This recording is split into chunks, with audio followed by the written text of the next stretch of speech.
கடந்த 2 பகுதிகளில் கடன் தொல்லையால் வாலிப வயதில் தற்கொலை செய்து கொண்ட கதிரின் ஆன்மா அந்த பாலத்திலேயே டைம் லூப் தண்டனையாக ஒவ்வொரு நள்ளிரவும் மீண்டும் மீண்டும் கீழே விழுந்து செத்து மடியும் நரக வேதனையை அனுபவித்ததை கண்டோம். அங்கு 20 வருடங்களாக தவிக்கும் ரங்கன் ஐயாவின் மூலம் தற்கொலையாவிகளின் சிதைந்த உலகத்தை பற்றியும் கதிர் அறிந்து கொண்டான். பழிவாங்கும் எண்ணத்தோடு வந்த தீய சக்தியான மாயவனின் பிடியிலிருந்து தப்பித்த கதிரின் ஆன்மா இப்போது ஒரு புதிய தெளிவை பெறுகிறது. மாயவனின் பிடியிலிருந்து தப்பிய பிறகு கதிரின் ஆன்மா ஒரு புதிய தெளிவை பெற்றது.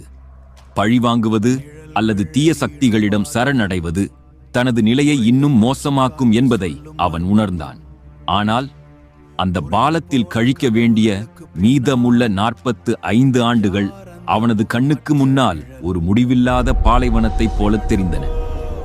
ரங்கன் ஐயா வெறும் அழுகையிலும் வேதனையிலும் மட்டும்தான் இந்த காலத்தை கழிக்க வேண்டுமா? என்னால் என் குடும்பத்திற்கு உதவ முடியாது என்று தெரிந்துவிட்டது. ஆனால் என்னைப் போல இன்னொருவன் இந்த நரகத்திற்கு வருவதையாவது என்னால் தடுக்க முடியாதா என்று கதிர் ஆவலோடு கேட்டான். ரங்கன் வியப்புடன் கதிரை பார்த்தார்.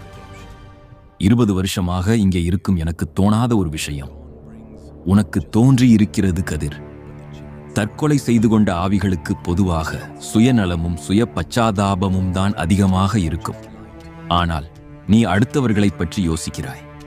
இது ஒரு நல்ல அறிகுறி. முயற்சி செய்து பார். ஆனால் அது அவ்வளவு எளிதல்ல. மனிதர்களுக்கு நம் குரல் கேட்காது என்றார்.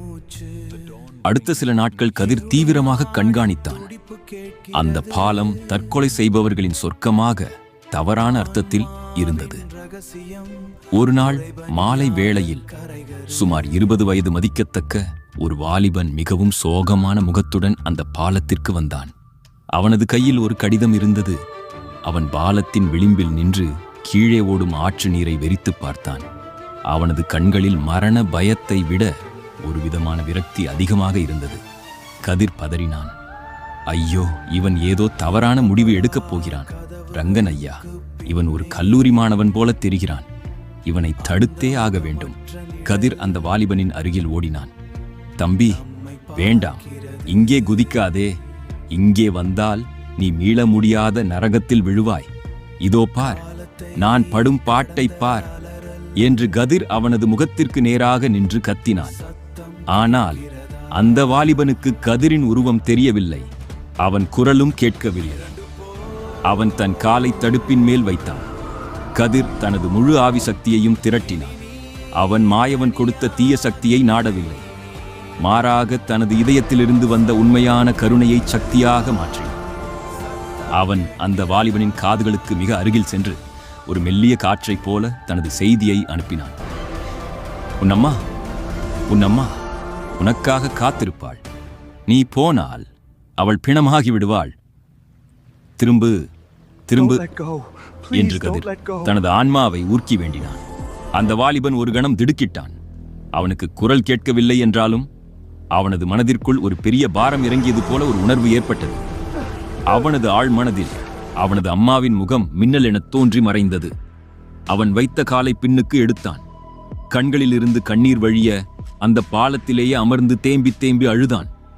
பிறகு அந்த தற்கொலை கடிதத்தை கிழித்து ஆற்றில் எறிந்துவிட்டு வேக வேகமாக பாலத்தை விட்டு வெளியேறினான்.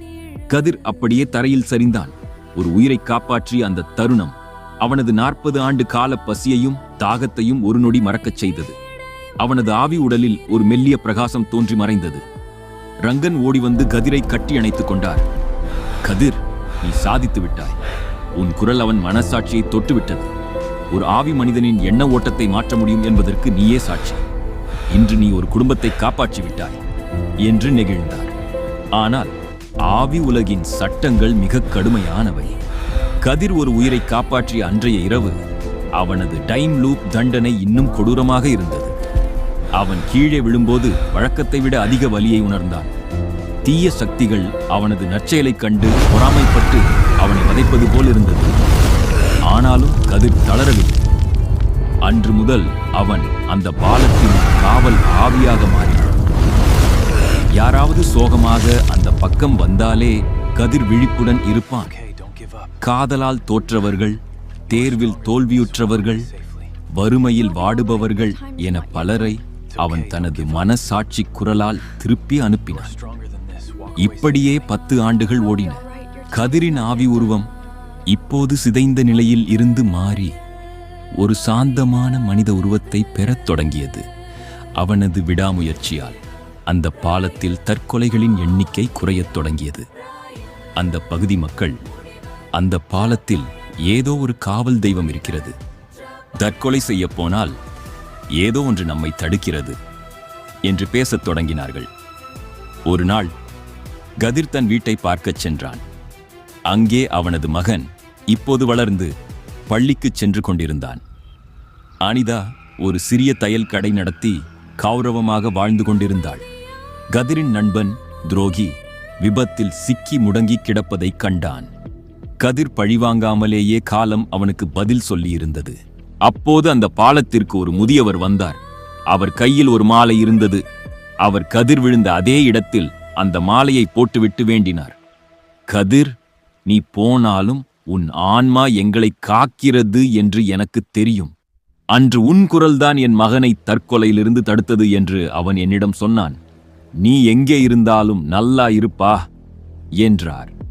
கதிர் அதிர்ந்து போனான். தான் காப்பாற்றிய ஒரு வாலிபனின் தந்தைதான் அவர். ஒரு ஆவியின் உதவி மனிதர்களால் உணரப்பட்டது என்பது அவனுக்கு கிடைத்த மிகப்பெரிய விருது. கதிர் அன்று முதல் முறையாக மகிழ்ச்சியில் அழுதான். அவனது கண்ணீர் ஆவி உலகப் புகையாக மாறாமல் உண்மையான ஒளியாக ஜொலித்தது. 10 ஆண்டுகள். ஒரு மனிதனுக்கு அது நீண்ட காலம். ஆனால் ஒரு ஆவிக்கு அது ஒரு முடிவில்லாத வினாடியை போன்றது. கதிர் இப்போது அந்த பாலத்தின் வெறும் ஆவி அல்ல. அவன் அந்த இடத்தின் மௌனமான பாதுகாவலன். அவனது ஒவ்வொரு நாள் நள்ளிரவு மரண வீழ்ச்சியும் தொடர்ந்தாலும் மற்ற உயிர்களை காப்பாற்றுவதில் அவனுக்கு கிடைத்த ஆத்ம திருப்தி அந்த வலியை தாங்கும் சக்தியை அவனுக்கு கொடுத்திருந்தது. ஒரு அமாவாசை இரவு. காற்று வழக்கத்தை விட வேகமாக வீசிக்கொண்டிருந்தது. ரங்கன் வழக்கமான தனது இரும்பு தூணில் அமராமல் பாலத்தின் நடுவே கவலையோடு நின்றிருந்தார். என்ன ரங்கன் ஐயா, ஏன் இவ்வளவு பதற்றமாக இருக்கிறீர்கள் என்று கதிர் கேட்டான். இன்று காலச்சக்கர திருவிழா கதிர். ஆவி உலகில் இது ஒரு முக்கியமான இரவு. இன்று நம்மை போன்ற தற்கொலை ஆவிகளின் கணக்குகள் மேலு உலகில் மறுபரிசீலனை செய்யப்படும். நீ கடந்த 10 ஆண்டுகளாக பல உயிர்களை காப்பாற்றியிருக்கிறாய். உன் கணக்கில் மிகப்பெரிய மாற்றம் ஏற்பட்டிருக்கலாம். ஆனால் அதே சமயம் மாயவனை போன்ற தீய சக்திகள் உன்னை தடுத்து நிறுத்த பார்க்கும் என்று எச்சரித்தார் ரங்கன். அவர் சொல்லி முடிப்பதற்குள் பாலத்தின் அடியிலிருந்து கருப்பு நிற புகையாக மாயவன் வெளிப்பட்டான். இம்முறை அவன் உருவம் இன்னும் பயங்கரமாக இருந்தது. அவனது கையில் ஒரு நீண்ட சங்கிலி இருந்தது. கதிர், நீ விதியை மீறிவிட்டாய். ஒரு ஆவி அமைதியாக தனது தண்டனையை அனுபவிக்க வேண்டுமே தவிர மனிதர்களின் விதியில் தலையிடக்கூடாது. நீ பலரை தற்கொலையிலிருந்து தடுத்ததன் மூலம் யமலோகத்தின் கணக்கை குழப்பிவிட்டாய். இதோ பார், உன் தண்டனை காலம் இப்போது இன்னும் 10 ஆண்டுகள் கூட்டப்பட்டிருக்கிறது என்று மாயவன் அட்டகாசமாகச் சிரித்தான். கதிர் அதிர்ந்தான். என்ன, நான் நல்லது செய்ததற்கு தண்டனையா? இது என்ன நீதி? மாயவன் கதிரை நோக்கி தனது சங்கிலியை வீசினான்.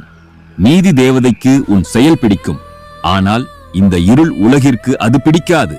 நீ எங்களுடனே காலம் காலமாக கிடக்க வேண்டும். கதிர் அந்த சங்கிலியால் பிணைக்கப்பட்டான். அவனது ஆவியுடல் எரியத் தொடங்கியது. ஆனால் கதிர் இம்முறை பயப்படவில்லை. அவன்தான் காப்பாற்றிய அந்த வாலிபர்களின் முகங்களை நினைத்து பார்த்தான்.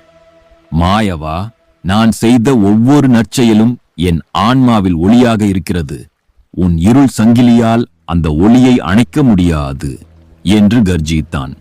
திடீரென்று பாலத்தின் மையத்தில் ஒரு பிரகாசமான ஒளி தோன்றியது.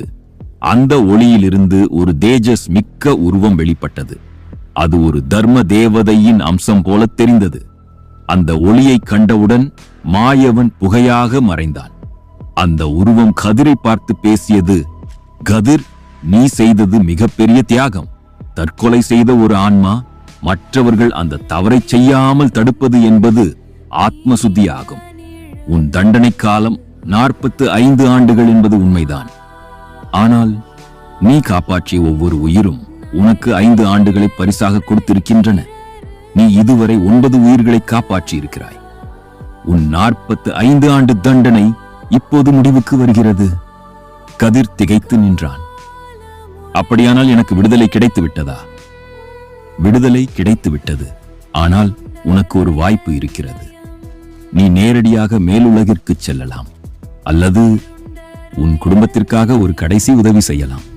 உன் மகன் இப்போது ஒரு இக்கட்டான நிலையில் இருக்கிறான். அவனது உயிருக்கு ஆபத்து. அவனை காப்பாற்ற உன் மீதமுள்ள ஆவி சக்தியை நீ பயன்படுத்தினால் உனக்கு மீண்டும் பிறவி எடுக்கும் வாய்ப்பு குறையும். நீ ஒரு விண்மீனாக மட்டுமே ஆக முடியும். என்ன செய்யப் போகிறாய் என்று கேட்டது அந்த உருவம். கதிர் ஒரு கணம் கூட யோசிக்கவில்லை. என் மகனை காப்பாற்ற எனக்கு ஒரு வாய்ப்பு கொடுங்கள். அவன் வாழ்ந்தால் போதும். எனக்கு மீண்டும் பிறவியே கிடைக்காவிட்டாலும் பரவாயில்லை என்றான். அந்த ஒளி கதிரை சூழ்ந்தது. அடுத்த நொடி கதிர் தனது வீட்டில் இருந்தான். அவனது மகன் ஒரு மின்சார கம்பியின் அருகில் விளையாடிக் கொண்டிருந்தான். அந்த கம்பி அருந்து கீழே விழப்போவதை கதிர் கண்டான். அனிதா சமையலறையில் இருந்தாள். அவளுக்கு இது தெரியாது. கதிர் தனது முழு சக்தியையும் திரட்டினான். அவன் ஒரு காற்றாக மாறி அந்த அருந்து விழுந்த கம்பியை ஒரு நொடி விலக்கினான். அதே சமயம் அவனது மகனை தள்ளிவிட்டான். குழந்தை கீழே விழுந்து அழுதது. ஆனால் மின்சாரம் அவன் மேல் படவில்லை. கம்பி தரையில் விழுந்து தீப்பொறி பறந்தது. அனிதா பதறிக்கொண்டு ஓடி வந்தாள். தன் மகனை கட்டிப்பிடித்து அழுதாள். கதிர் தன் குடும்பத்தை பார்த்து சிரித்தான். அவனது ஆவி உடல் மெல்ல மெல்ல கரையத் தொடங்கியது. அவனது தியாகம் முழுமையடைந்தது. அவனது பசி, தாகம், வலியெல்லாம் மறைந்தது. ரங்கன் தூரத்தில் நின்று கதிரை வாழ்த்தி வழியனுப்பினார். கதிர் ஒரு பிரகாசமான நட்சத்திரமாக மாறி வானத்தை நோக்கி உயர்ந்தான். அந்த பாலத்தில் இன்று ஒரு புதிய அமைதி நிலவியது. கதிர் இப்போது ஒரு ஆவி அல்ல, அவன் ஒரு தியாகத்தின் ஒளி.